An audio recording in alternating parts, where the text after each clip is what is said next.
Dear friends, dear students, hope कल आप लोगों ने कल के क्लास को अटेंड किया होगा.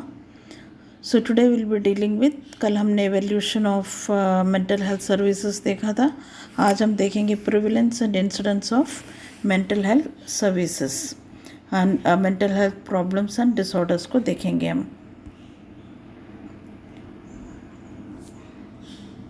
ये देखा गया है कि जो रीसेंट प्रिवलेंस इन प्रेजेंस कितना परसेंटेज प्रेजेंट है, वो जो उसकी स्टडी जो हुई थी, recent prevalence of psychiatric disorders in the country, अपने कंट्री में है 18 to 200 पर्सनस में पर 1000 पॉपुलेशन. अगर हम देखते हैं उसमें 18 to 200 पीपल को 18 से 207 लोगों में देखा गया है कि हर 1000 पीपल में कोई ना कोई मेंटल हेल्थ प्रॉब्लम रहेगा.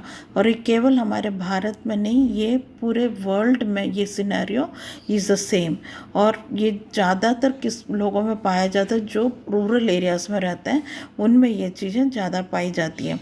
उसका कारण क्या है, क्यों रूरल एरियाज़ में ज़्यादा पाया जाता है?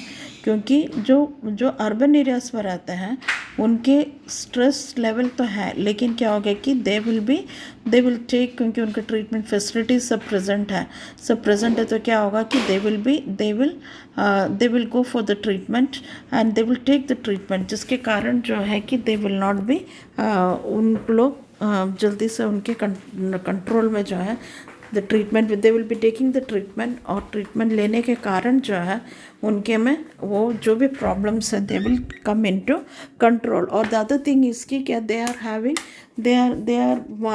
रूरल में रहने वाले लोग क्या है, दे आर एजुकेटेड रहने के कारण क्या है कि हम जो भी ट्रीटमेंट के गाइडलाइंस देते हैं वो उस चीज़ को फॉलो करते हैं.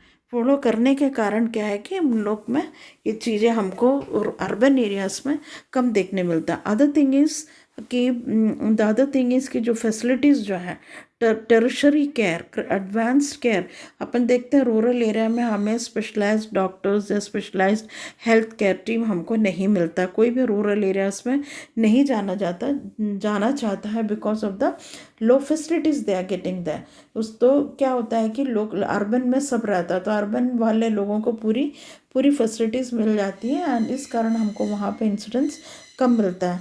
वेरस रूरल एरियाज़ में इसकी कमी के कारण से जो है वहाँ पे अपन को कंडीशंस ज़्यादा मिलता है. द अदर थिंग इज़ कि लोग क्या है कि घर के उनको देख रेख वहाँ पे ठीक से नहीं मिल जाती, या उनको फाइनेंशियल प्रॉब्लम एक एस्पेक्ट रहता है जिसके कारण क्या कि केयर ठीक से नहीं हो पाता.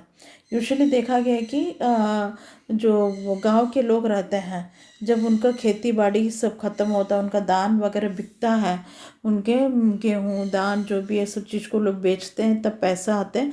उस टाइम के लोग वेट करते हैं कि वो जाके डॉक्टर को दिखाएंगे और दवाई लेंगे. वो लोग रेगुलरली उस चीज़ को लेते नहीं, क्योंकि लोग ड्रग कॉम्प्लाइंस को मेंटेन नहीं करते. वो भी एक फैक्टर आ जाता है जिसके कारण रूरल एरिया में ज़्यादा पाया जाता है. और मोस्ट ऑफ द टाइम ये पाया गया है कि a person visiting general clinic में पर्सन अगर आता भी है तो उनको क्या है कि उन लोग डायग्नोस नहीं हो पाते, क्योंकि मेंटल हेल्थ डिसीज़ को इसमें मेनली हम कैसे पहचानते हैं, तुम जैसे दूसरे डिसीजेस है, किसी को पेप्टिक अल्सर है, या किसी को अस्थमा है, या किसी को जॉन्डिस हो गया है, तो ये सब केसेस में क्या, you will do the blood investigations, X ray लेंगे, सोनोग्राफी लेंगे, और तुमको उसमें दिख जाएगा कि इसको ये प्रॉब्लम है. लेकिन मेंटल हेल्थ डिसऑर्डर ऐसा, वो तुम किस चीज़ से पहचानते, you identify that thing by the behavioural, जो उनके बिहेवियर में वो तुमसे जैसे मिलते हैं, उनका कम्युनिकेशन, उनका लैंग्वेज जैसे यूज़ करना, उनका बिहेवियर्स कैसा है, वो उससे जो है हम उस चीज़ को पता लगाते हैं.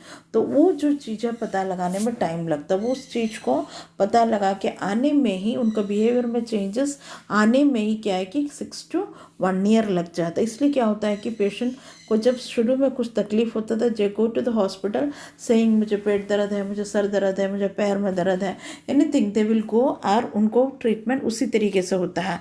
तो फिर इसके कारण क्या है कि जब तक टोटली मैनिफेस्ट नहीं हो जाता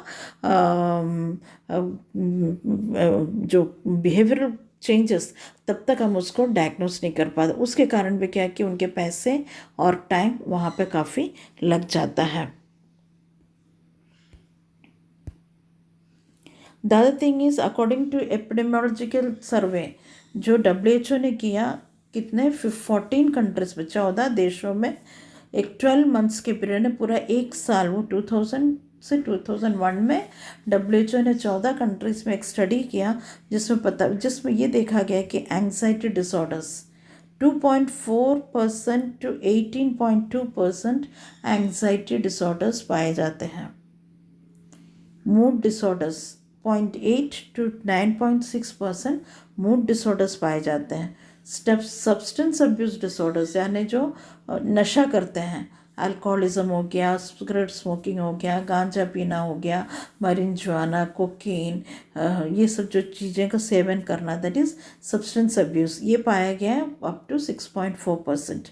then impulse control disorders, impulse ADHD यानी उनका मोटर न्यूरॉन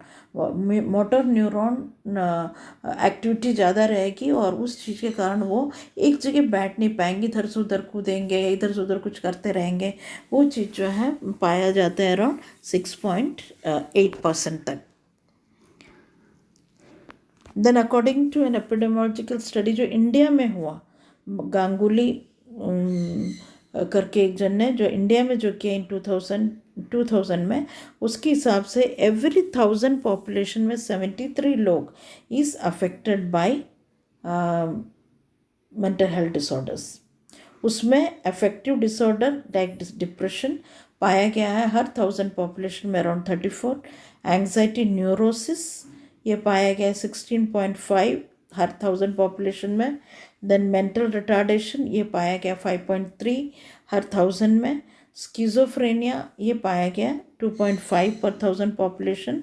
और फिर देखा गया है कि according to health information of India 2005 में देखा गया है कि मेंटल मॉर्बिडिटी रेट यानी मेंटल बीमारी की रेट है हर 1000 पॉपुलेशन में आपको 18 से 20 लोग मेंटल हेल्थ प्रॉब्लम के लोग मिलेंगे। और then child and adolescent health, केवल ये बड़े लोग ही नहीं, बच्चों में भी मेंटल हेल्थ प्रॉब्लम बहुत फेमस है, बहुत इंसिडेंट्स बहुत ज़्यादा है। श्रीनाथ एंड गिरी माझी 1999 में स्टडी किए थे, उससे पाया गया कि 25 to 356% per 1000 population is suffering from child and adolescent mental health problems. Alcohol related problem ये पाया गया 6.9% हर 1000 पॉपुलेशन में in India they are having addiction problem, alcohol related problems हैं। और 5.8 and 7.3 per 1000 population urban area और rural area में divided है। अर्बन में 5.8 पर 1000 पॉपुलेशन और रूरल में 7.3 पर पॉपुलेशन। क्यों रूरल में ज़्यादा? रूरल के लोग क्या करते हैं, उन लोग बहुत मेहनत वाला काम करते हैं, खेती बाड़ी करना, जो वहाँ पे खोदना उदना सब लगता है, वो बॉडी में बहुत एनर्जी लगता है। बाय द टाइम वो शाम को आते हैं उनका पूरा शरीर दर्द देता है। वो दर्द देने के कारण क्या है कि वो थोड़ा सा एडिक्शन लेते हैं, शराब पीते हैं ताकि वो अपना दर्द भूलें और अच्छी एक नींद सो सके, क्योंकि अगेन सुबह उनको उठ के जाना है। वेरस अर्बन में जो लोग रहते हैं वो उतनी मेहनत का काम नहीं करते, उन ज़्यादातर लोग ऑफिस वर्क्स वाले रहते हैं या वाइट कॉलर जॉब्स रहता है। तो इस कारण क्या है कि गांव में इसका इंसिडेंस ज़्यादा है। Then according to WHO studies India में जो है ये देखा गया कि 12.2 to 48.6 लोगों में मेंटल हेल्थ प्रॉब्लम पाया जाता है। फिर ministry of health and family welfare वाले इंडिया में स्टडी किए, उसके अनुसार every 10,000 population in India 10,000 population every year किसमें सफ़र फ्रॉम अक्यूट साइकोसिस। मेंटल हेल्थ डिसीज़ को हम दो भाग में बांटते हैं, न्यूरोसिस एंड साइकोसिस। तो न्यूरोसिस वो डिसीज़ है जहाँ पे पर्सनालिटी स्प्लिट डाउन नहीं होती है, यानी they can be with treatment revive back. और जो साइकोसिस जो होता है वो ब्रेकडाउन ऑफ पर्सनालिटी होता है and then they can not be revive back. तो मीन्स अराउंड 10,000 पीपल किस केस से सफ़र करते हैं, दिस सफ़र फ्रॉम एक्यूट साइकोसिस. Then schizophrenia and bipolar disorders, that is a two psychotic conditions. ये हर 1,000 पॉपुलेशन में 200 लोगों को आपको मिलेंगे कि लोगों को स्किज़ोफ्रेनिया या में बाइपोलर डिसऑर्डर है.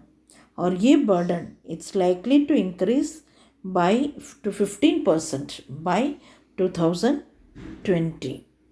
ये स्टडीज़ प्रेडिक्ट कर रहा है. देन सुसाइड एक अनदर बहुत कॉज है. The incidence of in India varies from 8 to 43 पर 10,000 पॉपुलेशन. पर 10,000 पॉपुलेशन क्या है, 8 to 43 पीपल में सुसाइड करते हैं. सुसाइड करने के रेट्स बहुत कई कारण हैं. It can be due to financial problems, it can be due to break down in relationships, it can be due to many harassments. तो क्या है कि सुसाइडल केसेस इतना है. और सुसाइडल थॉट्स, क्योंकि आजकल क्या है कि लोगों में स्ट्रेस बियरिंग कैपेसिटी बहुत कम है due to the diet part, due to the prevailing circumstances, जो कंडीशंस प्रिवेलिंग है उसके कारण. तो उनके में क्या सुसाइडल कॉज बहुत ज़्यादा, अराउंड 50 to 100 लोगों में you will get suicidal thoughts.